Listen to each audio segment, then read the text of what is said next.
Hello, everyone. It's Andrea, and welcome to this edition of Talks in the Car.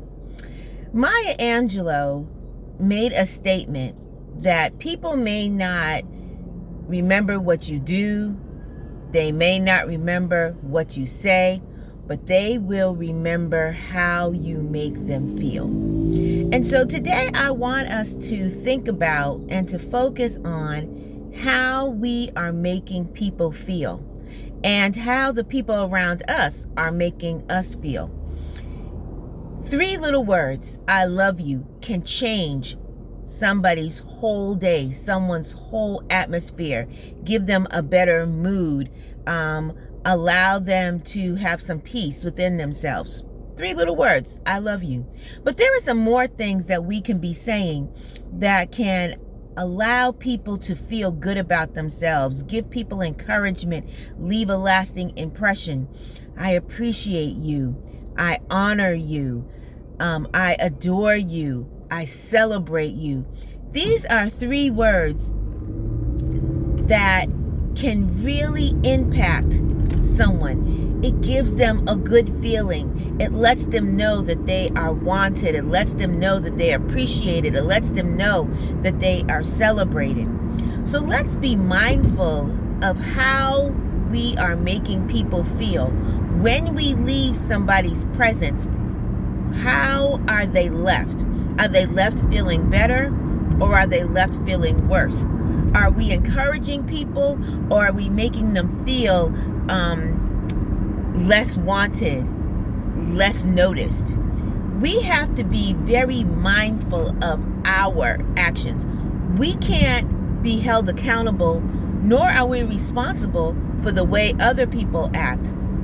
But we have to take accountability for how we are leaving a scene, how we are leaving people, how we are making people feel.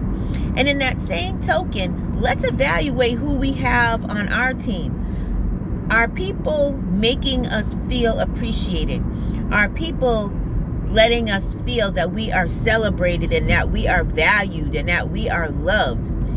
If people in our lives are not leaving us with a positive taste in our mouth, we need to question whether or not they need to be there. Now, I will say there are times when people do have to share those hard things, when we may have to share those hard things. And hard things are not always easily digested. They're not always easily embraced. They're not always easily accepted. But at the same time, when we share those things, we're doing it with a spirit of love. We're doing it because we care about people. We're doing it in order to help them see aspects of their lives, see aspects of themselves that they may not see as clearly as someone who is on the outside.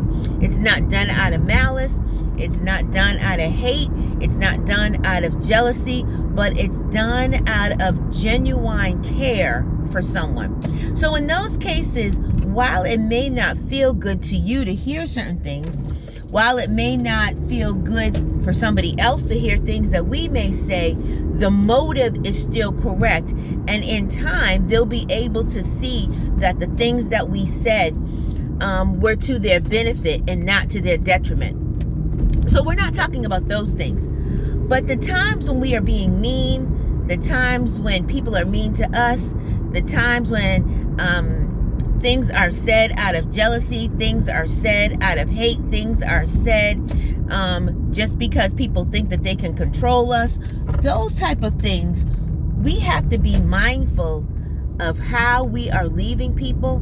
We have to be mindful of how people are leaving us and govern ourselves accordingly. We can change behavior. We can change what we say. We can change how we say things. We can limit who has access to us. We can limit who we allow into our atmospheres.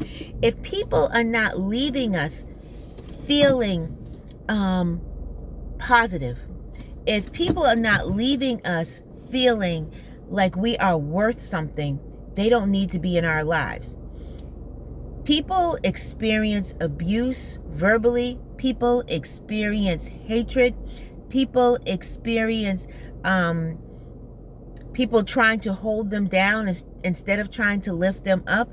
And those impressions last for a lifetime. Years ago, when I was a child, I used to sing in a children's choir at church, and there was a particular song that I was leading. And for whatever the reason was, this particular song, I could never hear the first note. And so every time I sang the song, I would always come in on a different key because I just could not hear it. I was probably about, 9 or 10, but I just could not hear the note. And so every time we sang the song, as hard as I would try, I would go home and I would practice, go to rehearsals, try to hear it. But in that moment, I could never hear the note. It would always come out on a different key.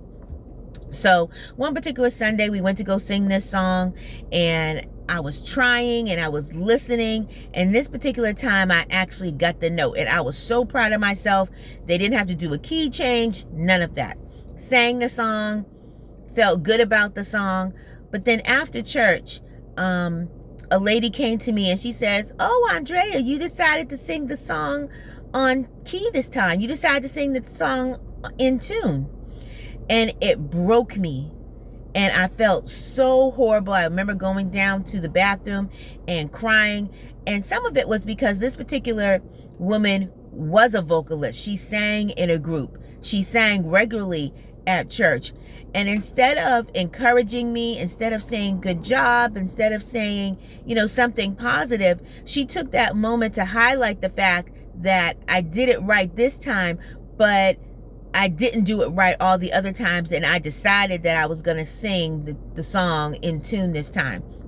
And for years, that bothered me. For years, I spent time comparing my ministry in song to other people's. For years, I would think that if someone told me I sang well, that they were just trying to be nice and they weren't being truthful. And so I had to break that off of myself and to let myself know, you know what? When you sing, when you minister, it's while it's about sharing the gospel in song with people, it's about giving praise to God. And I had to work through that. But it took years. Something that I heard and a way someone made me feel as a 10-year-old little girl carried with me through my adulthood. And it took years to get past that. That short little sentence that person said to me stayed with me and made me feel bad for years. Let's not be the kind of people who leave bad deposits into people. Let's always try to deposit positive.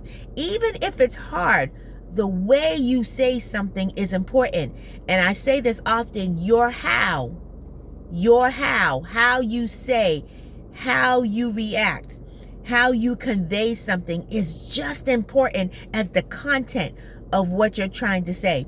Because if you say something ugly, if you say something nasty, if you say something in a way that causes people hurt, the content of what you said is missed. They won't hear it because your how was incorrect.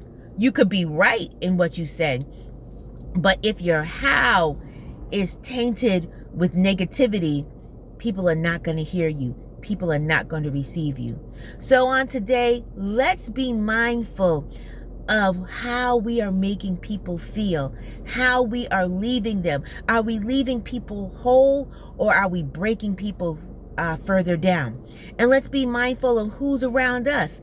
Are the people around us pouring into us positivity? Are they surrounding us with encouragement? Are they giving us the seeds in order to grow? Are they encouraging us? Or are people breaking us down? Are people making us feel bad? Are people negative to us? And if they are, it's time to erase those people from our lives. And if we are the ones that are sowing seeds of negativity, if we are not building people up, it's time to check ourselves. We need to always be leaving people feeling better than they did before.